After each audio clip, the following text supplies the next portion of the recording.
ಈಗ ಒಬ್ಬ ರೋಗಿ ಕ್ರಿಟಿಕಲ್ ಕೇರ್ಗೆ ಬಂದಾಗ ಆತನ ಉಳಿಯೋದು ಎಷ್ಟು ಪರ್ಸೆಂಟೇಜು ಇರುತ್ತೆ ಡಾಕ್ಟ್ರೆ? ಇವಾಗ ನಾವು ಬಂದಾಗ ಪೇಷಂಟನ್ನ ಫಸ್ಟ್ ನೋಡ್ತೀವಿ, ಎಷ್ಟು ಆರ್ಗನ್ಸ್ ಎಫೆಕ್ಟ್ ಆಗಿದೆ, ಎಷ್ಟು ಸೀರಿಯಸ್ ಅಂತ. ಅದರಲ್ಲಿ ಒಂದು ರಫ್ ಆಗಿ ಒಂದು ಗೈಡ್ ನಾವು ಕೊಡ್ಬೋದು. ಈಗ ರಫ್ ಅಂತಾನೆ ಯಾವ ಒಂದು ಆಧಾರದ ಮೇಲೆ ಕೊಡ್ತೀರಾ ಅಂತ ನೀವು ಹೇಳ್ಬೋದು. ಅದು ಹೇಗೆ ಅಂತ ಹೇಳಿದ್ರೆ, ನಾವು ವಿಶ್ವಾದ್ಯಂತ ಡಾಟಾ ಅಂತ ಮೇಂಟೈನ್ ಮಾಡ್ತಾರೆ. ಅಂದರೆ ಈಗ ಸಿಂಪಲ್, ಈಗ ಒಂದು ಲಂಗ್ಸ್ ತುಂಬ ಸಿವಿಯರ್ ಲಂಗ್ ಇನ್ಫೆಕ್ಷನ್ ಆಗಿ ಐಸಿಯುಲ್ ಅಡ್ಮಿಟ್ ಆಗಿದ್ದಾರೆ ಅಂತ ಹೇಳಿದ್ರೆ ಅವರಿಗೆ ಸಿವಿಯರ್ ನಿಮೋನಿಯಾ ಆನ್ ವೆಂಟಿಲೇಟರ್, ಈ ಥರ ಕೇಸಸ್ಗಳು ದೇಶಾದ್ಯಂತ ಅಥವಾ ವಿಶ್ವಾದ್ಯಂತ ಅದರ ಡಾಟಾಬೇಸ್ ಇಟ್ಕೊಂಡ್ಬಿಟ್ಟು ನೋಡ್ತಾರೆ. ಎಲ್ಲ ಸರಿ ಹೋದರೆ ಎಷ್ಟು ದಿವಸದಲ್ಲಿ ಸರಿ ಹೋಗ್ತಾರೆ, ಎಷ್ಟು ಜನ ಬದುಕುಳಿದ್ರು, ಎಷ್ಟು ಜನ ಪ್ರಾಣ ಹೋಯಿತು ಅಂತ. ಈಗ ನಾವು ಒಂದು ಲಂಗ್ಸ್ ಸಂಬಂಧಪಟ್ಟದ್ದು ಸಿವಿಯರ್ ನಿಮೋನಿಯಾ ಆಗಿ ವೆಂಟಿಲೇಟರ್ ಮೇಲಿದ್ದಾರೆ ಅಂತ ಹೇಳಿದರೆ ನಾವು ಸಾಮಾನ್ಯವಾಗಿ ಏನು ಹೇಳ್ತೀವಿ, ಒಂದು 100 ಜನ ಪೇಷಂಟ್ಸಲ್ಲಿ ಒಂದು 30 ಜನ ಪ್ರಾಣ ಹೋಗುತ್ತೆ, ಒಂದು 70 ಜನ ಉಳಿತಾರೆ, ಒಂದು ಅಂದಾಜು. ರಫ್ಲಿ ಎಷ್ಟು ಸಮಯ ಬೇಕಾಗ್ಬೋದು? 7ರಿಂದ ಒಂದು 10 ದಿವಸ ಮಿನಿಮಮ್ ಬೇಕಾಗುತ್ತೆ ಅಂತ ಒಂದು ಅಂದಾಜು ಹಾಕ್ಬೋದೇ ಹೊರತು ಈ ಪೇಷಂಟು ಬದುಕ್ತಾರೆ, ಈ ಪೇಷಂಟ್ ಸಾಯೋದಿಲ್ಲ, ಈ ಪೇಷಂಟ್ 2 ವಾರ ಆದ ನಂತರ ಸರಿ ಹೋಗ್ತಾರೆ, ಇದು ಯಾವ ವೈದ್ಯರು ಹೇಳಲಿಕ್ಕಾಗೋದಿಲ್ಲ. ಸಾಕಷ್ಟು ಬಾರಿ ಏನಾಗುತ್ತೆ ಅಂದರೆ ಪೇಷಂಟ್ ರಿಲೇಟಿವ್ಸ್ ಒತ್ತಡ ಹಾಕ್ತಾರೆ, ರಿಲೇಟಿವ್ಸ್ ಡಾಕ್ಟರ್ ಮೇಲೆ. ಡಾಕ್ಟರ್ ಹೇಳಿ ಏನಾಗುತ್ತೆ, ಎಷ್ಟು ದಿವಸದಲ್ಲಿ ಸರಿ ಹೋಗುತ್ತೆ. ಅದೇನಾಗುತ್ತೆ ಅಂದರೆ ಕೆಲವ್ರು ಏನು ಮಾಡ್ತಾರೆ, ಪಾಪ ಏನೋ ಬೇಜಾರು ಮಾಡ್ಕೊಂಡ್ಬಿಟ್ಟಿದ್ದಾರೆ, ಅವ್ರಿಗೆ ಸಮಾಧಾನ ಮಾಡೋಕ್ಕೋಸ್ಕರ ಚಿಂತೆ ಮಾಡಬೇಡಿ, ಒಂದು ವಾರದಲ್ಲಿ ಸರಿ ಹೋಗುತ್ತೆ ಅಂತ ಹೇಳ್ಬಿಡ್ತಾರೆ. ಬಟ್ ಏನಾಗುತ್ತೆ ಅಂದರೆ ರಿಲೇಟಿವ್ಸ್ ಅದನ್ನೇ ಮನಸ್ಸಲ್ಲಿ ಇಟ್ಕೊಂಡ್ಬಿಡ್ತಾರೆ. ಇವಾಗ ಯಾಕೆ ಅಷ್ಟು ಸಮಯ ಬೇಕಾಗುತ್ತೆ ಅಂದರೆ ನೋಡಿ, ಸಾಮಾನ್ಯವಾಗಿ 1-2 ಚಮಚ ಬಿಸಿ ಎಣ್ಣೆ ಕೈ ಮೇಲೆ ಬಿದ್ದರೆ ಗಾಯ ಆಗ್ತದೆ. ನೀವು ಏನೇ ಚಿಕಿತ್ಸೆ ಕೊಟ್ಟರು ಅದು ಗಾಯ ವಾಸಿ ಆಗ್ಲಿಕ್ಕೆ 1-2 ವಾರ ಬೇಕಾಗುತ್ತೆ. ನೀವು ಅತಿ ಬೇಗ ವಾಸಿ ಮಾಡ್ಲಿಕ್ಕೆ ಆಗಲ್ಲ. ಅದೇ ರೀತಿ ದೇಹದಲ್ಲಿ ಯಾವುದೇ ಒಂದು ಕಾಯಿಲೆ ಬಂದರೆ ಆ ಕಾಯಿಲೆಗೆ ಅದರದ್ದೇ ಆದ ಡಿಸೀಸ್ ಟ್ರಜೆಕ್ಟರಿ ಅಂತ ಹೇಳ್ತೀವಿ. ಅಂದರೆ ನೀವು ಎಲ್ಲ ಸರಿ ಹೋದರೂ ಕೂಡ ಒಂದು ಲೆವೆಲಿಗೆ ಬರಲಿಕ್ಕೆ ಇಷ್ಟು ದಿವಸ ಬೇಕಾಗುತ್ತೆ ಅಂತ ಇರುತ್ತೆ. ಅದನ್ನು ತುಂಬ ಫಾಸ್ಟಾಗಿ ಮಾಡ್ಲಿಕ್ಕೆ ಆಗೋದು ಇಲ್ಲ.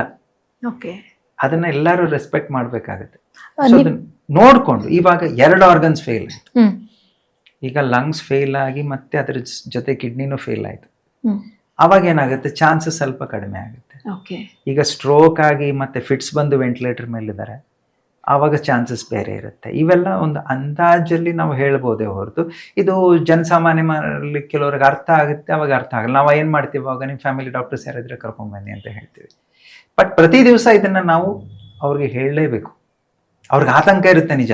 ಅವ್ರಿಗೆ ಆತಂಕ ಇದೆ ಅಂದ ಮಾತ್ರಕ್ಕೆ ಯಾರೂ ಕೂಡ ಡೋಂಟ್ ವರಿ 2 ದಿವಸದಲ್ಲಿ ಸರಿ ಹೋಗುತ್ತೆ ಅಂತ ಹೇಳಿದ್ರೆ ತಪ್ಪಾಗ್ತದೆ ನಮ್ಮಿಂದ. ಯಾಕಂದ್ರೆ ನಾವು ಎಜುಕೇಟ್ ಮಾಡಬೇಕು ಅವರಿಗೆ. ಇದು ಭಯಪಡಿಸುವಂಥದ್ದಲ್ಲ, ಎಜುಕೇಟ್ ಮಾಡುವಂಥದ್ದಲ್ಲ. ಏನು ಡಾಕ್ಟ್ರೆ, ಈಗ ಒಬ್ಬ ರೋಗಿ ಆಸ್ಪತ್ರೆಗೆ ಬರ್ತಾನೆ ಅನ್ಕೊಳ್ಳಿ, ಸೊ ಎಂಥ ಪರಿಸ್ಥಿತಿಯಲ್ಲಿ ಐಸಿಯುಗೆ ಕಳಿಸ್ತೀವಿ? ಈಗ ನಾವು ಬಂದಾಗ ಪೇಷಂಟನ್ನ ಇವ್ಯಾಲ್ಯೂಯೇಟ್ ಮಾಡ್ತೀವಿ. ಈಗ ನಾವು ಬಂದ ತಕ್ಷಣ ಎಮರ್ಜೆನ್ಸಿನಲ್ಲಿ ನಾವು ಎಮರ್ಜೆನ್ಸಿ ಫಿಸಿಷಿಯನ್ಸ್ ಅಂತಾನೆ ಇರ್ತಾರೆ. ಓಕೆ, ಅವರು ಫಸ್ಟ್ ಇವ್ಯಾಲ್ಯೂಯೇಟ್ ಮಾಡ್ತಾರೆ. ಅವ್ರು ಬಂದಾಗ ಫಸ್ಟು ಏನೇನು ಆರ್ಗನ್ಸ್ ಇನ್ವಾಲ್ವ್ ಆಗಿದೆ, ಯಾವ ಕಾರಣಕ್ಕೆ. ಈಗ ಸಿಂಪಲ್ ಆಗಿ ನಾವು ಹೇಳೋದಾದರೆ, ಅಕಸ್ಮಾತ್ ಡಯಾಬಿಟಿಸ್ ಇರೋರು ಇನ್ಸುಲಿನ್ ತೊಗೊಂಡು ಬ್ರೇಕ್ಫಾಸ್ಟ್ ಏನಾದ್ರು ತೊಗೊಳ್ಳದಿದ್ದಾಗ ಲೋ ಶುಗರ್ ಆಗುತ್ತೆ. ಅವಾಗ ಜ್ಞಾನ ಇಲ್ದೇ ಬರ್ತಾರೆ. ಆವಾಗ ಲೋ ಶುಗರ್ ಏನಿಲ್ಲ, 10 ಸೆಕೆಂಡಲ್ಲಿ ಗೊತ್ತಾಗುತ್ತೆ ಶುಗರ್ ಲೋ ಇದೆ ಅಂತ. ಗೊತ್ತಾದ ತಕ್ಷಣ ಶುಗರ್ ಕೊಟ್ಟ ತಕ್ಷಣ ಎದ್ದು ಕುತ್ಕೊಂಡ್ಬಿಡ್ತಾರೆ. ಓಕೆ, ಅಂಥ ಪೇಷಂಟ್ಸ್ಗಳಿಗೆ 1-2 ಅವರ್ ಅಬ್ಸರ್ವೇಷನ್ ಆದಮೇಲೆ ಬೇಕಾದ್ರೆ ನಾವು ಶಿಫ್ಟ್ ಮಾಡ್ಬೋದು, ವಾರ್ಡಿ ಶಿಫ್ಟ್ ಮಾಡಿ. ಅಂಥ ಪೇಷಂಟ್ಸ್ಗಳಿಗೆ ಐಸಿಬೇಕಾಗಲ್ಲ. ಸೊ ಎಮರ್ಜೆನ್ಸಿ ಫಿಸಿಷಿಯನ್ದು ಅದೇ ಕೆಲಸ. ಏನು ಇದು ತಾತ್ಕಾಲಿಕ ತೊಂದರೆಯಿಂದ ಆಗುವಂಥ ಪ್ರಾಬ್ಲಮ್ ಅಥವಾ ಏನಾದರೂ ಲೈಫ್ ಥ್ರೆಟ್ನಿಂಗ್ ಪ್ರಾಬ್ಲಮ್, ಜೀವಕ್ಕೆ ಕುತ್ತು ಬರುವಂಥ ಪರಿಸ್ಥಿತಿ, ಮತ್ತೇನು ಮಾಡ್ತಾರೆ, ಅದೇ ಸೇಮ್ ಏರ್ವೇ, ಬ್ರೀದಿಂಗ್, ಸರ್ಕ್ಯುಲೇಷನ್. ಒಳ್ಳೆದಾಯ್ತು ಹೇಳಿದೆ, ABCD. ಓಕೆ, ಏರ್ವೇ ಅಂದ್ರೆ ಉಸಿರಾಟ ಹೇಗೆ ಬರ್ತಾ ಇದೆ ನೋಡ್ತಾರೆ, ದೇಹದಲ್ಲಿ ಆಕ್ಸಿಜನ್ ಲೆವೆಲ್ ಎಷ್ಟು ಬರ್ತಾ ಇದೆ.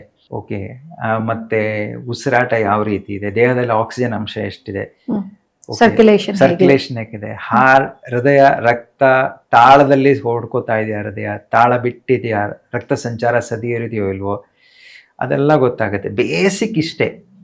ಯಾವುದೇ ಆರ್ಗನ್ಸಿಗೆ ತೊಂದರೆ ಆದರೂ ಕೂಡ ಸೀರಿಯಸ್ ಆದಾಗ ಬರುವಂಥದ್ದು ಇಷ್ಟರಲ್ಲೇ ಬಂದ್ಬಿಡುತ್ತೆ. ನೀವು ಕಂಪ್ಲೀಟ್ ಕಿಡ್ನಿ ಫೇಲ್ ಆಗಿ ಪೇಷಂಟ್ ಸೀರಿಯಸ್ ಆದಾಗ್ಲೂ ಕೂಡ ಬರುವಂಥ ತೊಂದರೆನೇ ಉಸಿರಾಟ. ಹಾರ್ಟ್ ಫೇಲ್ ಆದರೆ ಬರುವಂಥ ತೊಂದರೆ ಉಸಿರಾಟ. ಒಂದು ಫಿಟ್ಸ್ ಬಂದಾಗ ಪೇಷಂಟ್ಸಿಗೆ ಉಸಿರಾಟ ಮೇಲೆ ತಳಿಗೆ ಆಗುತ್ತೆ. ಸೊ ಅದಕ್ಕೆ ನಾವು ಸರಳವಾಗಿ ಹೇಳೋದಾದ್ರೆ, ನಾವೆಲ್ಲರಿಗೂ ಹೇಳೋದಂದ್ರೆ ಏರ್ವೇ, ಬ್ರೀದಿಂಗ್, ಸರ್ಕ್ಯುಲೇಷನ್, ABC.